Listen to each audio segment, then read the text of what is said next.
크리스마스 모험.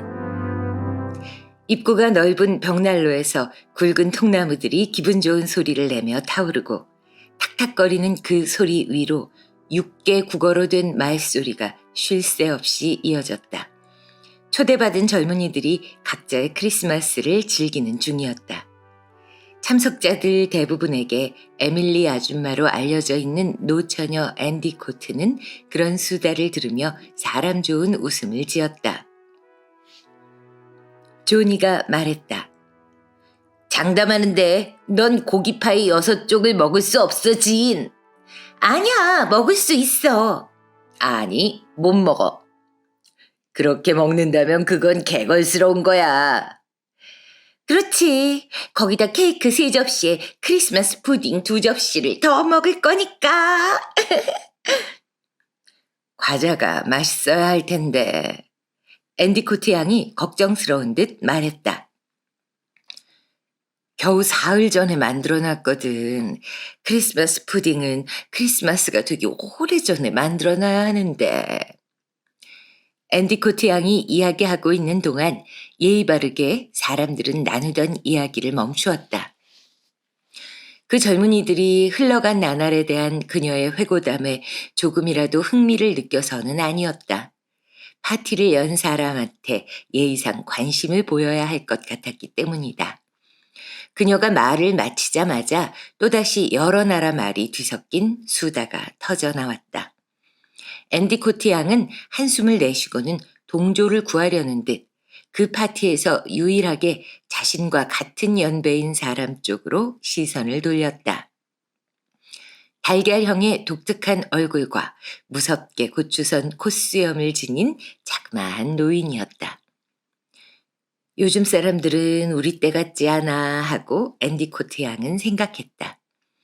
지난날 자신들은 윗사람 주위를 조용히 둘러싸고 그 귀중한 지혜의 말을 경청하지 않았던가. 지금은 대부분 도대체 이해할 수 없는 시시한 수다뿐이었다. 그렇다 해도 모두 귀여운 아이들이었다. 그녀는 부드러워진 눈길로 좌중을 훑어보았다. 키가 크고 죽은 깨가 있는 지인, 집시풍의 아름다움을 지닌 가무잡잡하고 자그마한 낸시 카델, 학교 기숙사에 있다가 돌아온 조니와 에릭, 그리고 그들의 친구인 찰리 피즈, 그리고 매력적이고 아름다운 에블린 하워드.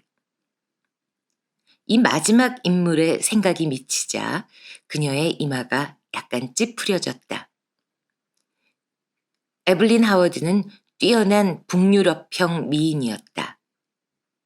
에밀리는 그 처녀에게 눈길을 고정한 채 놀이에 끼지 않고 침울한 태도로 말없이 앉아있는 자신의 큰 조카 로저 앤디코트에게로 시선을 옮겼다. 눈이 내리고 있잖아. 조니가 창가로 다가가며 소리쳤다. 우와, 정말 크리스마스에 어울리는 날이네. 이봐, 눈싸움 어때? 저녁 식사는 아직 멀었잖아. 안 그래요, 에밀리 아줌마?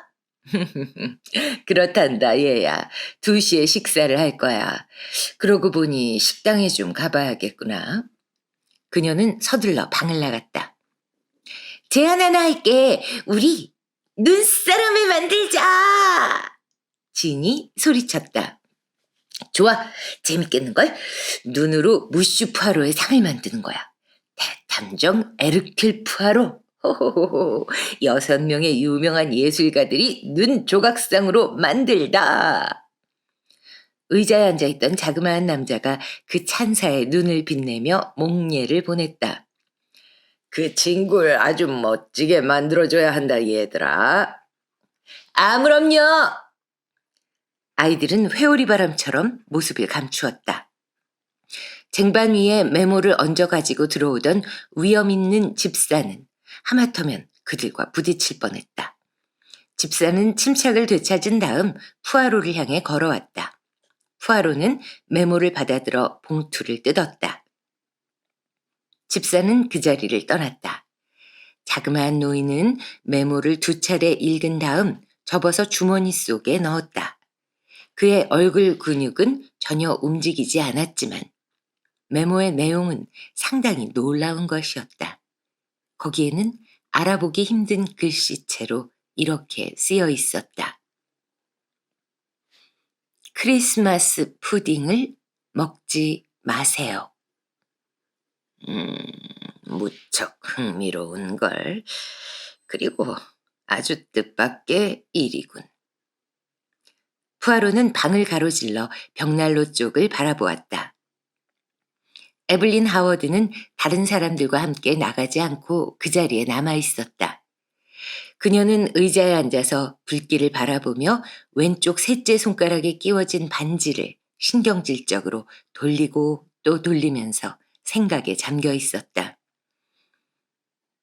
꿈을 꾸고 있는 것 같군요, 마드모아젤. 그리고 그 꿈은 즐거운 꿈이 아니군요. 그렇죠. 깜짝 놀란 그녀는 몽롱한 눈길로 푸아로를 건너다 보았다. 그는 마음 놓으라는 뜻으로 고개를 끄덕였다. 여러 가지 일들에 관심을 갖는 게 바로 내 일이랍니다. 그래요. 당신은 행복하지 않아요. 나 역시 행복하지 않답니다. 우리 서로 속 얘기를 털어놓는 게 어때요? 사실 난 지금 몹시 슬프답니다. 내 오랜 친구가 바다 건너 남미로 가버렸거든요. 함께 있는 동안 때때로 그 친구 때문에 짜증나는 일도 있었고 그 친구의 어리석은 행동에 불같이 화가 나기도 했지요.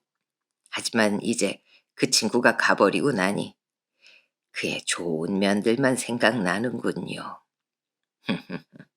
사는 게 그런 거 아니겠어요? 그럼 이제 마드모아젤, 당신 문제는 뭡니까? 당신은 나처럼 늙지도 않았고 혼자도 아니지요. 당신은 젊고 아름답습니다. 그리고 당신이 사랑하는 남자가 당신을 사랑하고 있잖아요. 그럼요. 그렇고 말고요. 난 반 시간 전부터 그 남자를 지켜보고 있었죠. 처녀의 안색이 돌아왔다. 로저 앤디코트 말씀이신가요? 하지만 잘못 짚으셨어요. 내가 약혼한 사람은 로저가 아닌걸요. 그렇죠. 당신은 오스카 레버린과 약혼했죠. 난 그 사실을 아주 잘 알고 있답니다. 하지만 다른 사람을 사랑하고 있으면서 왜 그와 약혼을 한 겁니까? 그 처녀는 푸아로의 말에 화가 난 것 같지 않았다. 그의 태도에는 화를 낼 수 없게 만드는 무언가가 있었다. 그는 친절과 권위가 뒤섞인 저항할 수 없는 태도를 갖고 있었다. 그 얘기를 모조리 털어놔 봐요. 푸아로가 부드럽게 말했다. 그런 다음 그는 조금 전에도 했던 한마디를 덧붙였다. 그의 말에 에블린은 기묘하게도 마음이 편안해지는 것을 느꼈다. 여러 가지 일들에 관심을 갖는 게 바로 내 일이랍니다.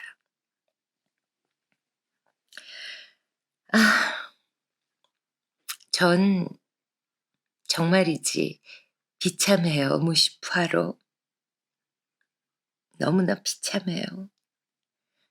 아시겠지만 한때 우리 집은 아주 잘 살았어요.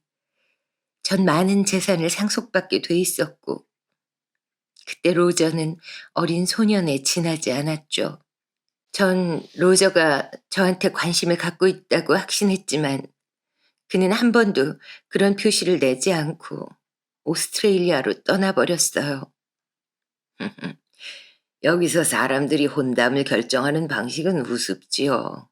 순서도 없고 절차도 없고 모든 게 되는 대로랍니다. 에블린이 말을 이었다.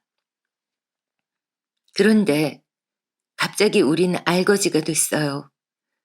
어머니랑 전 거의 무일푼으로 남겨졌죠. 우린 비좁은 집으로 이사를 해서 겨우겨우 생활을 꾸려갈 수 있었죠. 근데 어머니 건강 상태가 몹시 나빠졌어요. 어머니가 살 수 있는 유일한 기회는 큰 수술을 받고 기후가 따뜻한 곳에 가서 지내는 거였어요. 그렇지만 우리에겐 돈이 없었죠, 무시프하로. 우리한텐 돈이 없었다고요. 그건 엄마한텐 죽음을 의미했어요. 레버링 씨는 그전에도 한두 차례 저한테 청혼한 적이 있어요. 레버링은 자신과 결혼해달라고 다시 한번 내게 청하면서 어머니를 위해 할 수 있는 모든 걸 다 해주겠다고 약속했어요. 전 좋다고 했어요. 제가 달리 어쩔 수 있었겠어요. 그는 약속을 지켰어요. 어머니는 최고의 전문가들에게 수술을 받은 후 저와 함께 이집트에 가서 겨울을 보냈죠. 그게 1년 전이에요. 어머니는 다시 건강하고 튼튼해지셨어요. 그래서 전 크리스마스가 지나고 나면 레버링 씨와 결혼해야 해요. 알겠소. 그런데 그동안 로저 씨의 큰형이 죽었고 그 때문에 고향으로 돌아온 로저는 자신의 꿈이 산산조각 났다는 걸 깨달은 거군요. 하지만 어쨌든 당신은 아직 결혼한 건 아니지 않습니까, 마드모아젤? 하워드 집안 사람은 자신이 한 약속을 깨지 않아요, 무시프하로. 에블린은 자부심에 찬 어조로 대답했다. 그녀가 말하는 것과 거의 동시에 문이 열리더니 붉은 얼굴에 좁은 미간, 교활한 눈을 지닌 키 큰 대머리 사내가 문간에 모습을 나타냈다. 여기서 뭘 하고 있는 거요, 에블린? 산책이나 합시다. 좋아요, 오스카. 그녀는 마지못해 자리에서 일어섰다. 푸아로 역시 일어나서 예의 바르게 물었다.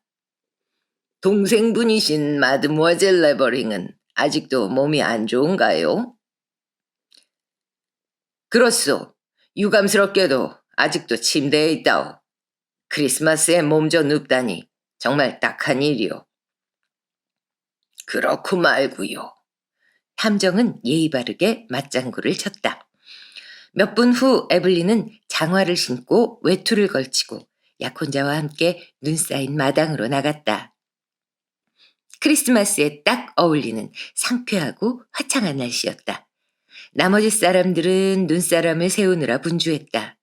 레버린과 에블린은 걸음을 멈추고 그들을 지켜보았다. 어이! 사랑은 젊은 날의 꿈이라고! 그렇게 외치며 조니가 그들에게 눈덩이를 던졌다. 어때요, 에블린? 진이 소리쳐 물었다. 대탐정 에르킬 푸아로예요. 곧 수염을 달 때까지 기다려줘요. 에릭이 말했다. 낸시가 자기 머리카락을 조금 잘라올 거예요. 용감한 벨기에인 만세. 집안에 진짜 탐정이 있다고 생각해봐. 살인사건도 기대할 수 있겠는걸? 오! 진이 비명을 질렀다. 좋은 생각이 났어. 우리 살인사건을 만들어보자고. 내 말은 가짜로 만들잔 말이야. 그런 다음 그를 끌어들이는 거야. 그래. 해보자고. 무척 재밌을 거야. 5사람의 목소리가 일제히 터져나왔다. 어떤 방법을 써야 할까? 끔찍한 신음소리를 내는 거야. 안 돼. 바보 같긴. 여기선 안 돼. 눈 위에 발자국이 있어야겠지 물론. 진이 잠옷바람으로 발견되는 거야. 붉은 물감을 쓰자. 손에 부은 다음에 머리에 끼얹는 거야. 잠깐, 권총이 있으면 좋을 텐데. 장담하는데 아빠랑 에밀리 아줌마는 못 들을 거야. 2분 방은 저쪽이잖아. 맞아. 그런데 붉은 물감은 어떤 걸로 할까? 에나멜? 이 동네에서 구할 수 있을 거야. 멍청이. 크리스마스엔 가게들이 문을 닫잖아. 아니야, 그린 물감이면 돼. 진홍색 말이야. 지는 잘할 거야.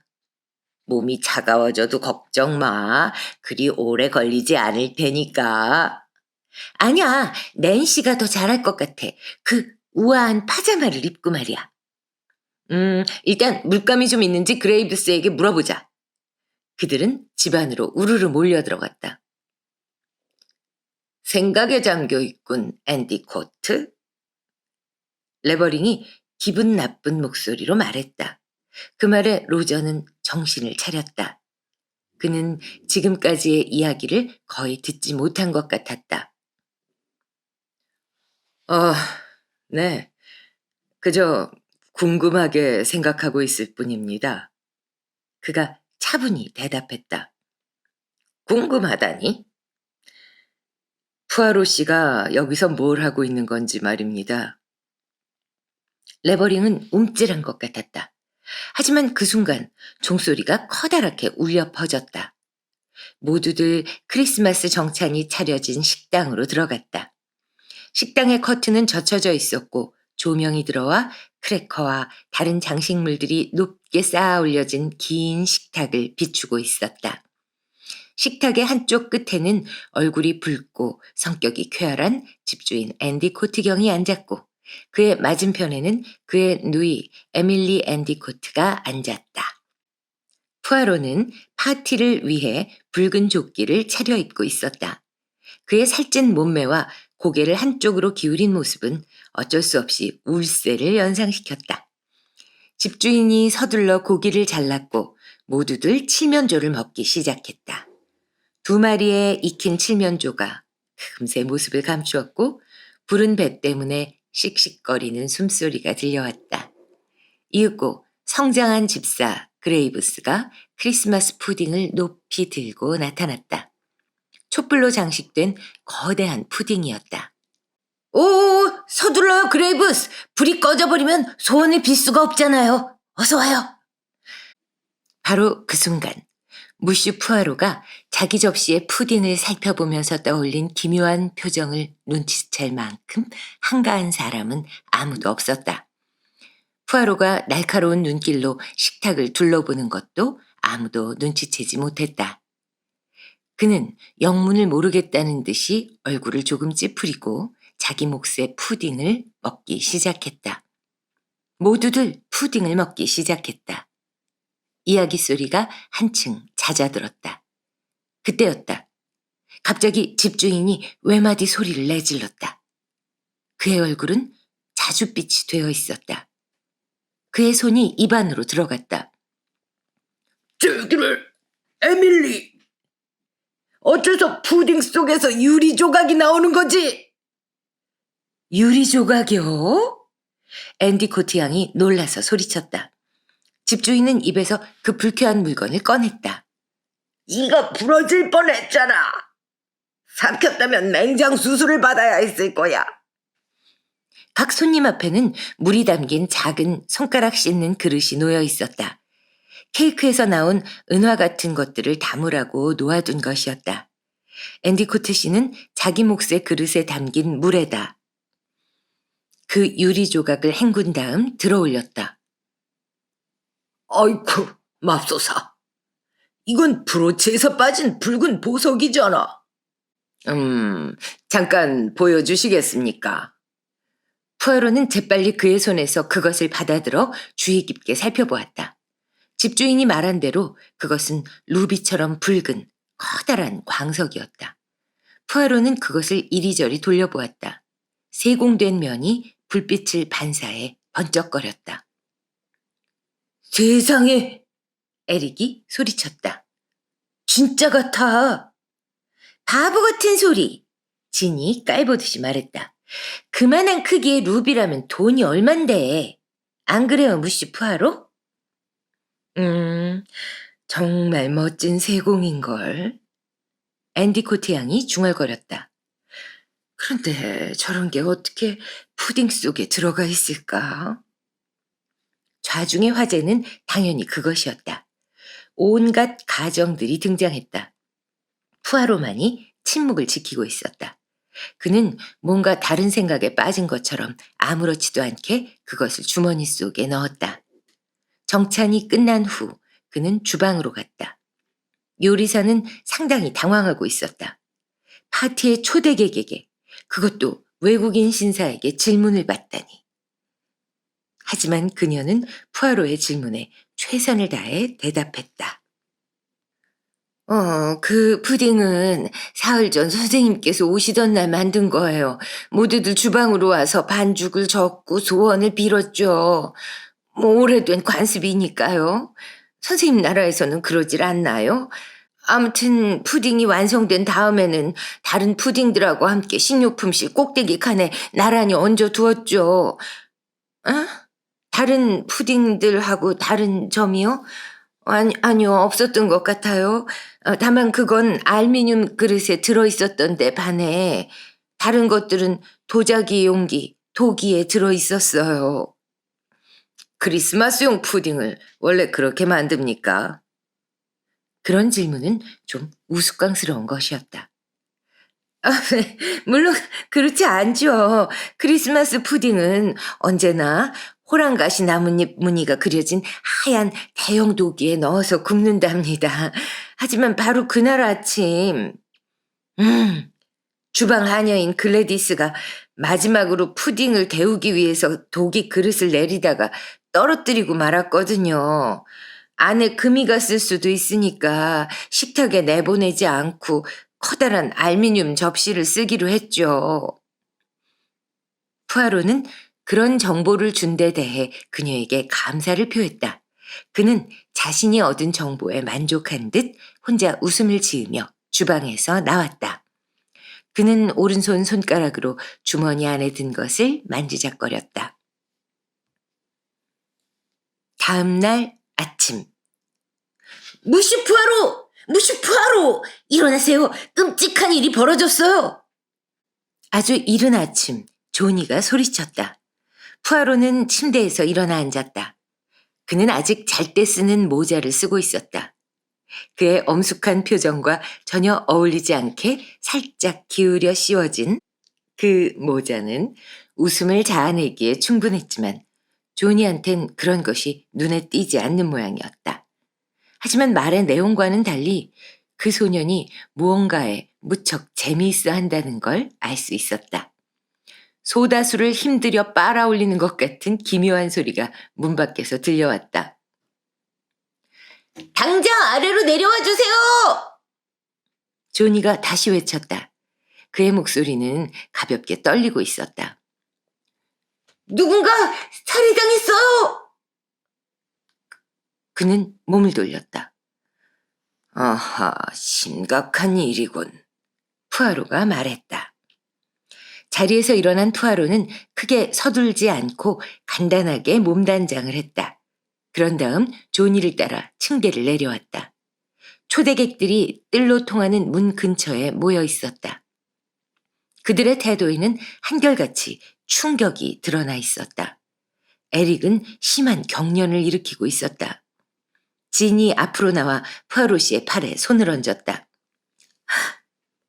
보세요. 그녀는 그렇게 말하면서 극적인 몸짓으로 열린 문 너머를 가리켰다. 맙소사. 이건 마치 연극의 한 장면 같군.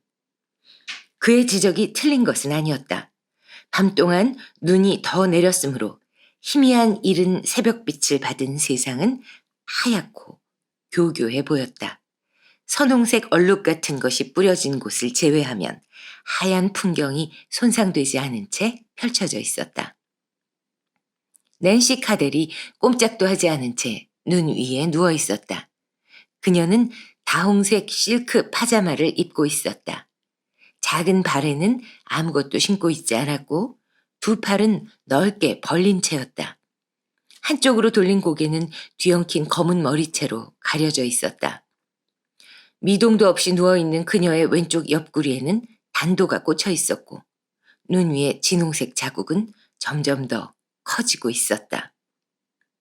푸아로는 눈 덮인 뜰로 나섰다. 그는 여자의 시체가 누워있는 곳으로 가는 대신 오솔길을 따라갔다. 남자 발자국 하나와 여자 발자국 하나로 이루어진 두 개의 발자국이 비극이 일어난 곳으로 향하고 있었다. 남자의 발자국은 따로 반대 방향으로 향하고 있었다. 푸아로는 오솔길에 서서 생각에 잠긴 채 턱을 쓰다듬었다. 그 순간 오스카 레더링이 집 안에서 달려나왔다. 맙소사! 이게 뭐야! 그의 흥분한 모습은 푸아로의 침착한 모습과 대조적이었다. 푸아로가 생각에 잠긴 채 대답했다. 이건 살인인 것 같소. 무슨 일인가 해야 해요! 누군가 소리쳤다. 우리가 뭘 하면 되죠? 할 일은 한 가지뿐일세. 푸아로가 말했다. 경찰을 불러오는 거야. 푸아로는 탐색하는 듯한 눈길로 그들을 바라보았다.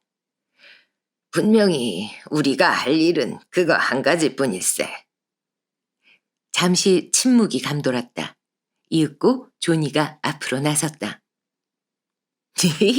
장난은 끝났어요. 제가 말하죠, 무슈 푸아로. 우리한테 너무 화내지 않으셨으면 좋겠어요. 이건 모두 우리가 꾸며낸 장난이에요, 선생님. 선생님을 속이기 위해서 말이에요. 낸시는 그저 죽은 채 하고 있는 것일 뿐이에요. 한순간 눈빛이 반짝였을 뿐 푸아로는 별다른 감정을 내보이지 않고 그를 바라보았다.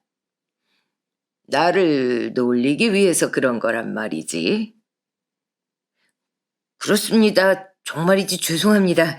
이런 짓은 하지 말았어야 했는데 정말 고약한 취미였어요. 죄송합니다. 진심으로 사과드립니다. 사과할 필요 없네. 푸아로가 기묘한 어조로 말했다. 조니가 몸을 돌렸다. 이봐, 낸시, 일어나. 에이, 종일 누워있을 필요는 없어. 하지만 땅바닥에 누워있는 사람은 움직이지 않았다. 낸시, 일어나라고! 조니가 다시 소리쳤다. 하지만 낸시는 여전히 움직이지 않았다. 그러자 뭐라 말할 수 없는 두려움이 소년을 덮쳤다. 그는 푸아로 쪽으로 몸을 돌렸다. 도대체 무슨 일이죠? 어째서 낸시가 일어나지 않는 거죠? 이리 와보게. 푸아로가 날카롭게 말했다. 그는 눈밭을 가로질렀다. 그는 손짓으로 다른 사람들을 물러나게 한 다음 다른 발자국을 밟지 않기 위해 주의를 기울였다. 존이 믿어지지 않는다는 듯 놀라서 그를 따라갔다. 푸아로는 낸시 곁에 주저앉은 다음 조니에게 손짓을 했다. 그녀의 손을 쥐고 맥박을 짚어보게. 반신반의하며 몸을 굽혔던 소녀는 비명을 내지르며 뒤로 물러섰다. 낸시의 손과 팔은 뻣뻣하고 차가웠고 맥박도 뛰고 있지 않았다. 죽었잖아. 하지만 어떻게... 왜... 푸아로는 존의 첫 질문을 뛰어넘었다. 왜? 궁금하군. 그런 다음 푸아로는 죽은 여자의 몸 위로 몸을 기울이더니 뭔가를 단단히 쥐고 있는 듯한 다른 쪽 손을 펴게 했다. 그와 존 둘 다의 입에서 외마디 소리가 터져나왔다. 낸시의 손에는 번쩍이는 붉은 광석이 쥐어져 있었다. 아하, 푸아로가 소리쳤다. 그는 재빨리 주머니 속에 손을 넣었다. 주머니에는 아무것도 없었다. 그 멋진 루비군요. 조니가 영문을 모르겠다는 듯이 말했다. 푸아로가 단도와 눈 위의 핏빛 자국을 살펴보자 조니가 소리쳤다. 그건 피가 아니에요, 무슈 푸아로. 물감이에요. 물감일 뿐이라고요. 그렇군. 자네 말이 맞군. 이건 물감에 지나지 않아. 그렇다면 어떻게 죽었을까? 그걸 우리는 알아내야 하네. 낸시가 오늘 아침 먹거나 마신 게 뭐지? 푸아로는 그렇게 물으며 다른 이들이 기다리고 있는 오솔길을 향해 자신의 발자국을 되짚어가기 시작했다. 어, 차 한 잔을 마셨어요. 레버링 씨가 끓여준 차를요. 레버링 씨의 방에는 알코올 램프가 있거든요. 조니의 목소리는 크고 또렷했다. 그 말이 레버링의 귀에도 들린 모양이었다. 그가 말했다. 난 언제나 알코올 램프를 갖고 다니지. 세상에서 가장 간편하다고. 이번 방문에도 그것 때문에 내 여동생이 무척 좋아했소. 일하는 사람들을 계속 번거롭게 하지 않아도 되니 말이오. 푸아로는 거의 미안해하는 눈길로 레버링의 발로 눈길을 떨어뜨렸다. 레버링 씨는 실내용 슬리퍼를 신고 있었다. 장화를 벗으셨군요. 푸아로가 나지막하게 중얼거렸다. 레버링이 그를 물끄러미 바라보았다. 그때 진이 말했다. 무슈 푸아로, 우린 어떻게 해야 하죠? 금방 말한 대로 할 일은 오직 한 가지뿐이요, 마드모아제. 경찰을 불러오는 겁니다. 내가 가겠소. 레버링이 소리쳤다. 장화를 갈아 신는 데는 1분도 걸리지 않을 거요. 여러분들은 추운데 오래 계시지 않는 게 좋을 것 같소.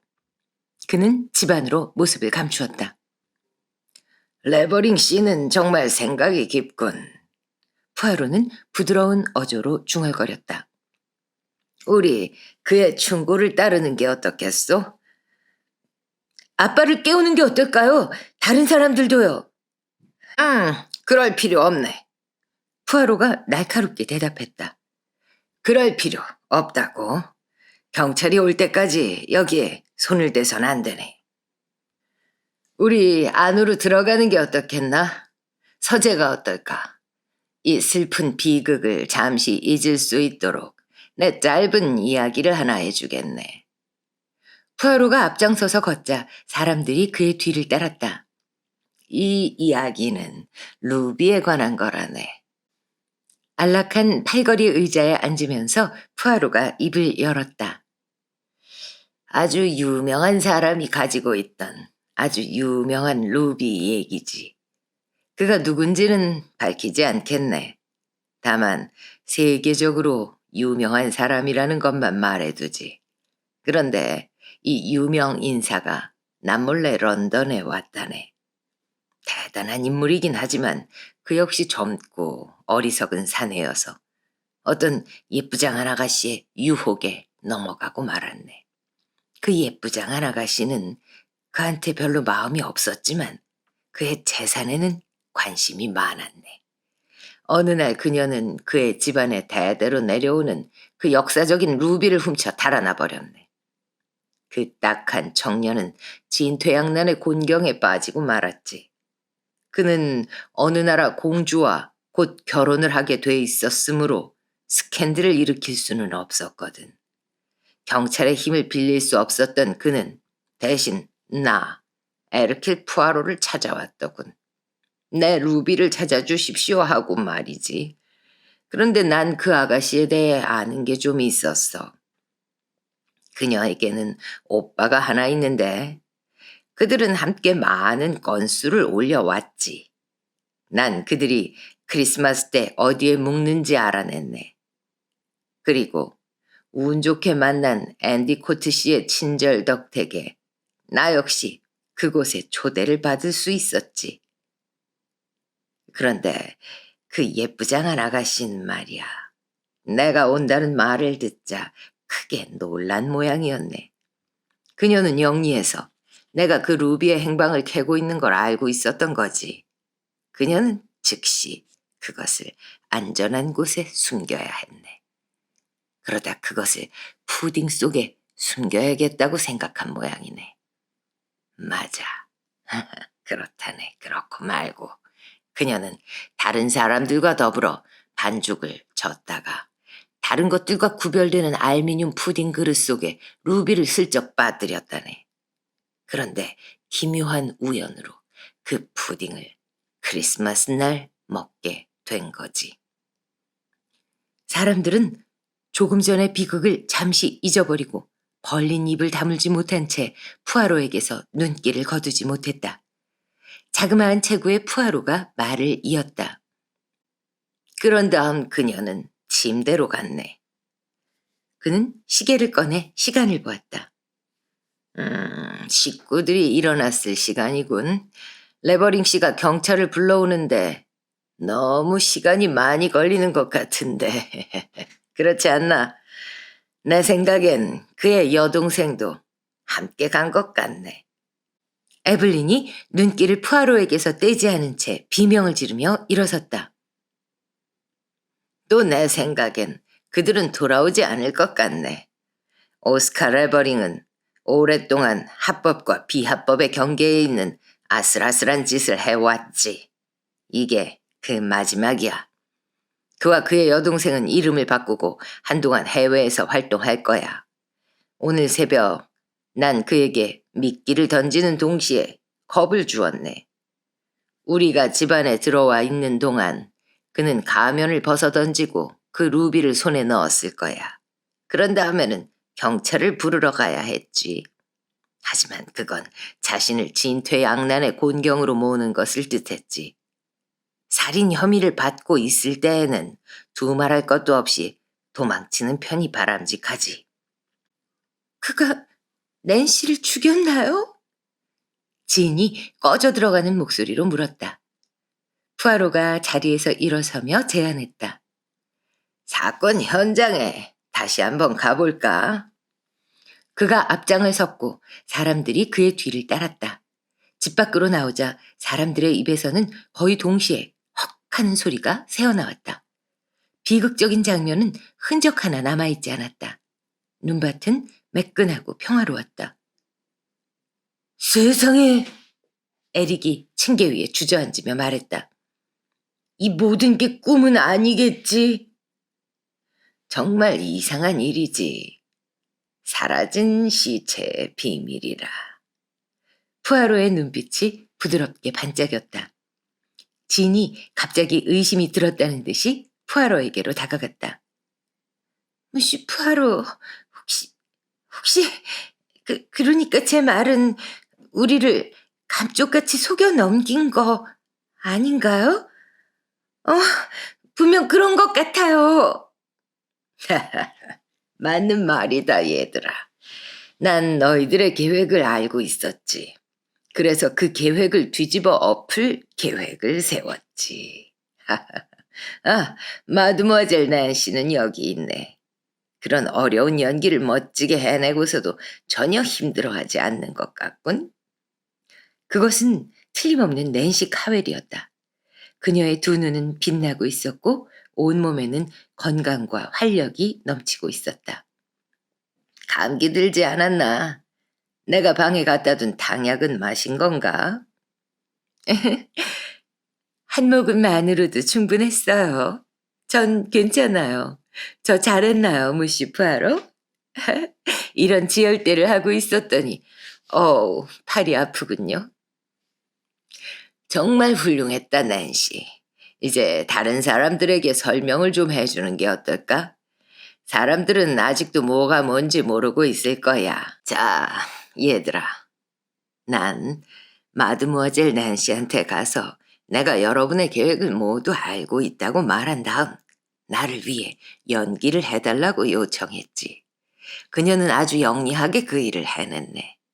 그는 레버링 씨에게 부탁해서 자신에게 차 한 잔을 만들어 주도록 했고 또 그로 하여금 눈 위에 발자국을 남기지 않을 수 없도록 만들었지.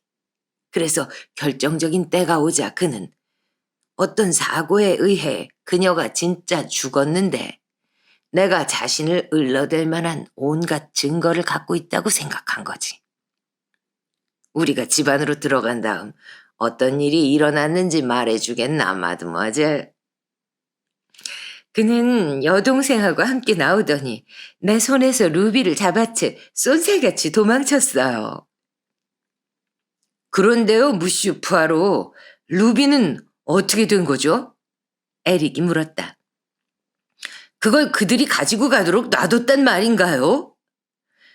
둘러선 사람들의 비난하는 듯한 눈길을 받은 푸아로는 고개를 떨구었다. 이제부터 그걸 찾을 참이라네. 하지만 그는 자신의 연극이 들통났음을 감지했다. 아, 알았다! 조니가 소리쳤다. 그들로 하여금 그 루비를 가져가도록 함으로써?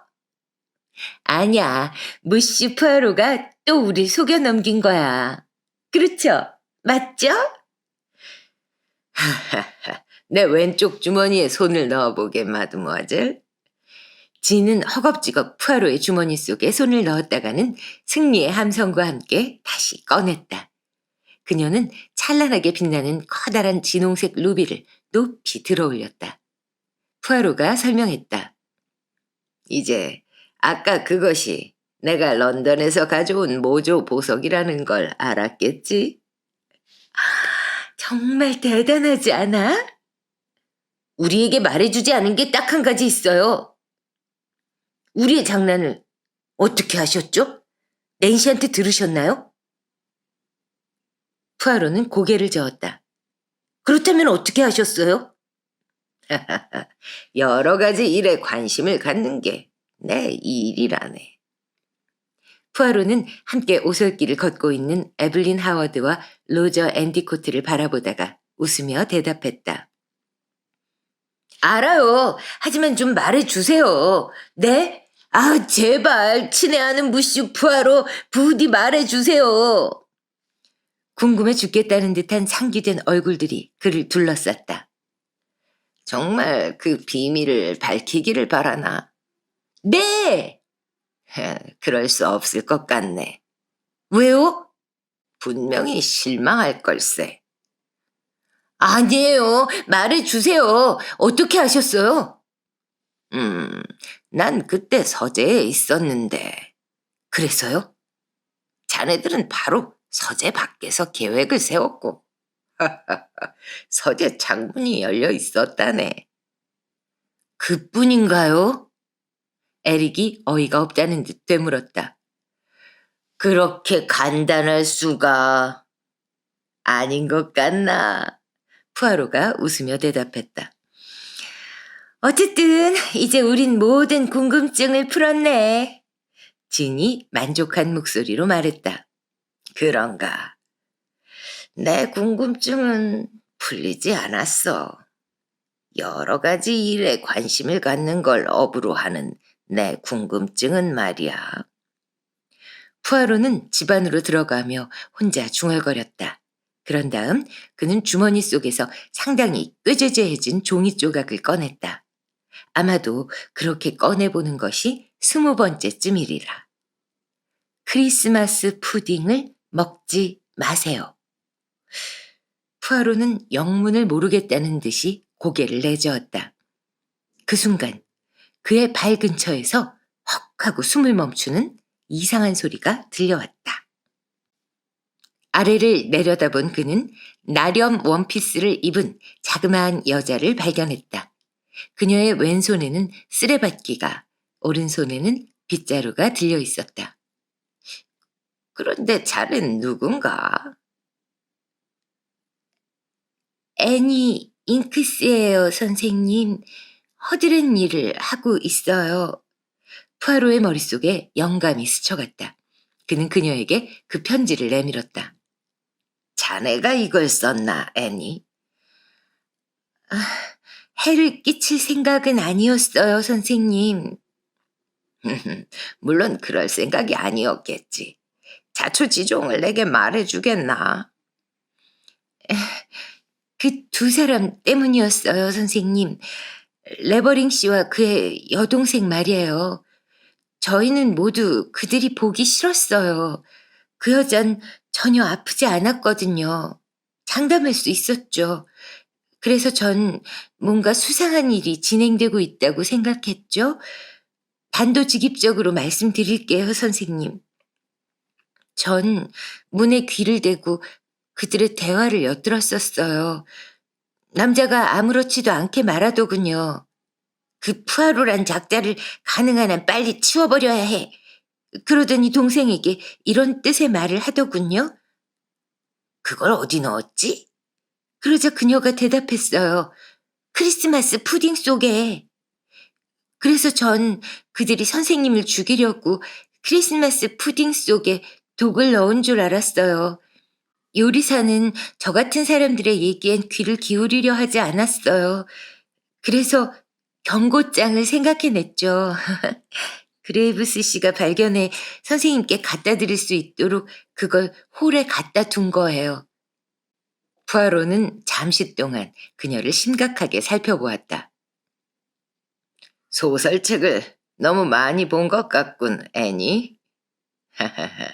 하지만 자넨 착한 마음씨와 상당히 영리한 두뇌를 가졌어. 런던으로 돌아가면 자네에게 살림에 대한 좋은 책 한 권과 성인전, 그리고 여성의 경제적 지위에 대한 책을 보내주겠네. 놀라서 헉소리를 내는 애니를 그 자리에 내버려 두고 그는 몸을 돌려 홀을 가로질러 걸어갔다. 푸아로는 서재로 갈 생각이었지만 열린 문틈으로 검은 머리 하나와 금발머리 하나가 밀착되어 있는 것을 보고 그 자리에서 걸음을 멈추었다. 그 순간 갑자기 튀어나온 두 개의 팔이 그의 목을 휘어감았다. 겨우살이 바로 밑에 서 계실 거라면 기꺼이 입맞춤을 해드리죠. 진이 말했다. 저도요. 낸시가 동조했다. 푸아로는 두 사람의 입맞춤을 기분 좋게 받아들였다. 그는 참으로 행복했다.